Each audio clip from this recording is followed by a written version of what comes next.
provado e reprovado. Aprovado e reprovado ao mesmo tempo, sim.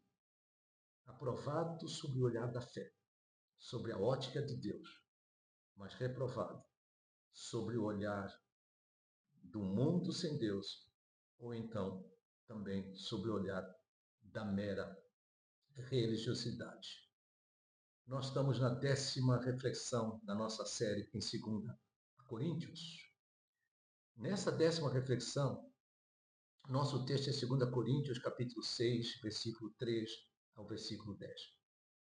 E o nosso foco na mensagem é que um propósito sadio e nobre, ou seja, propósito este de quem é aprovado sob o olhar da fé, embora reprovado sobre o olhar meramente humano, propósito deste cristão, deste verdadeiro discípulo de Cristo, é o de não dar motivo para que o evangelho seja envergonhado. Em 2 Coríntios, capítulo 6, versículo 3, a palavra de Deus diz: não queremos dar nenhum motivo de escândalo. A palavra escândalo aqui é a palavra ser causa de ofensa, causa de tropeço, de conduzir uma outra pessoa ao erro, ao pecado. Agora, não dá motivo de escândalo, por quê? Ou para quê? Ele fala assim, para que o ministério não seja censurado, não seja reprovado, não seja escarnecido, não seja envergonhado. E aí ele começa o versículo 4 dizendo, pelo contrário, em tudo nos recomendamos a nós mesmos como ministros de Deus. Como é que tu te recomendas? Como é que os outros te recomendam? Quando nós olhamos para a palavra ministério, serviço, e a palavra ministério, em 2 Coríntios, capítulo 3, por exemplo, Paulo fala sobre o ministério da nova aliança. Ele cita ministério da justiça, ministério do Espírito Santo, ministério da glória. Entre outras coisas, ele está falando sobre o próprio evangelho de Jesus Cristo, viver e servir em Cristo. Em 1 Timóteo, capítulo 1, versículo 11, ele escreve assim, segundo o evangelho da glória do Deus bendito. Evangelho da glória do Deus bendito, do qual eu fui encarregado. Versículo 12, dou graças a Cristo Jesus, nosso Senhor, que me fortaleceu e me considerou fiel, designando-me para o ministério. Paulo foi designado para o ministério apostólico. Não existe mais hoje cristãos sendo designados para o ministério apostólico, à semelhança de Paulo, de Pedro e os demais apóstolos de Jesus Cristo registrados no Novo Testamento, que segundo Efésios 2:20 foram fundamentos da igreja, ou seja, tem os apóstolos, os profetas, sendo Jesus Cristo a pedra angular. Mas todo cristão, ele foi chamado para o ministério da nova aliança, para ser ministro do evangelho em Cristo Jesus, em qualquer esfera e área que ele estiver atuando na sua vida.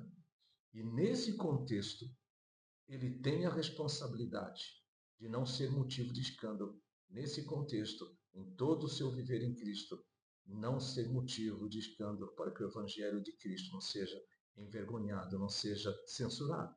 E Paulo apresenta aqui algumas das credenciais marcas de um ministério, de um serviço, aprovado por e diante de Deus, mas sujeito à reprovação do olhar meramente humano. Por exemplo, em 2 Coríntios, capítulo 6, versículo 13 e 4, ele vai falar sobre suportar o sofrimento por amor a Cristo. 2 Coríntios 6, 4 e 5, ou seja, a perseverança de suportar o sofrimento, as lutas, as privações pelas quais se passa por amor de Cristo, por amor do Evangelho. É não desistir diante de situações difíceis ou de pessoas difíceis por causa do Evangelho de Jesus Cristo. Segunda marca que ele fala é um caráter e um comportamento no Espírito Santo. Ele vai falar no versículo 6 de 2 Coríntios 6, e no versículo 7, ele vai dizer, por meio da pureza de vida e dos motivos no Espírito Santo.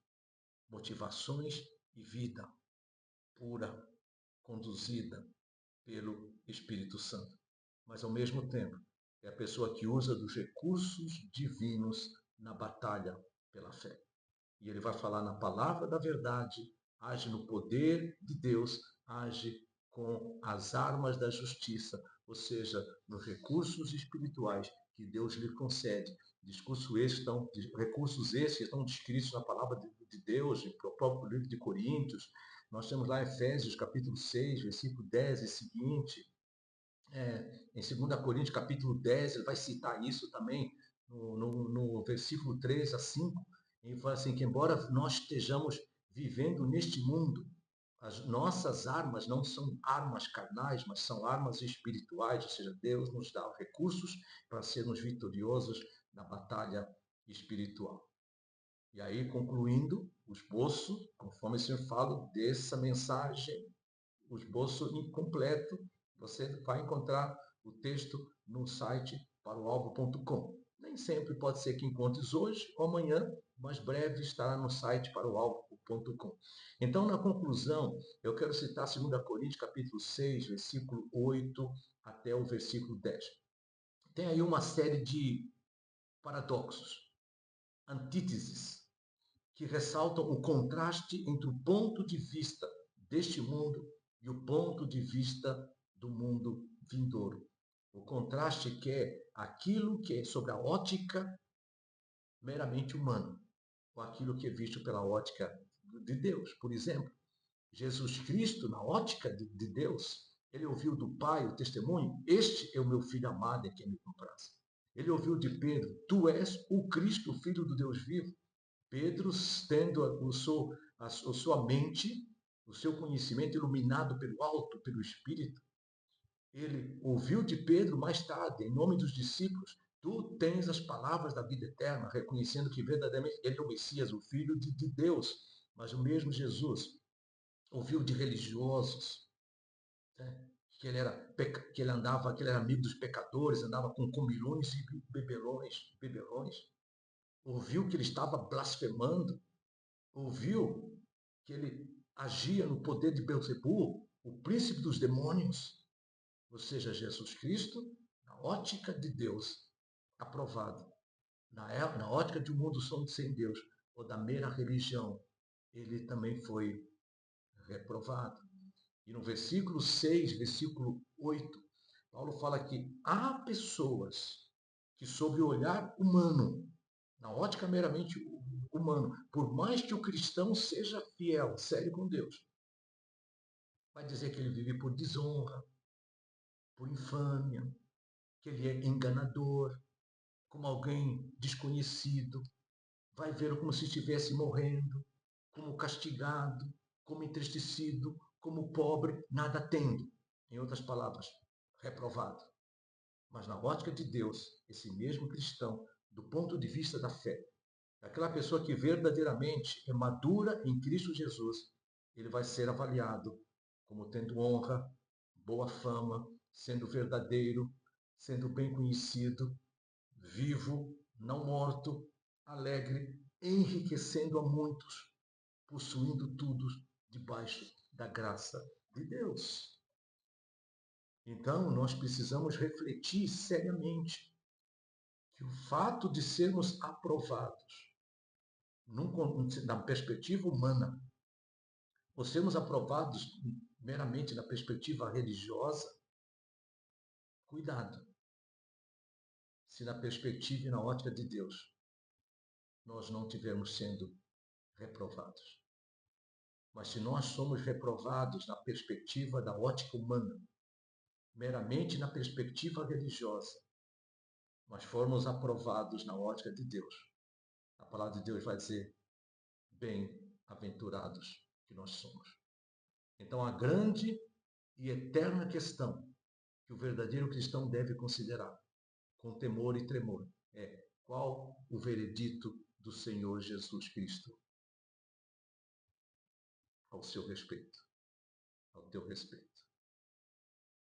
Várias vezes eu já fui reprovado e aprovado.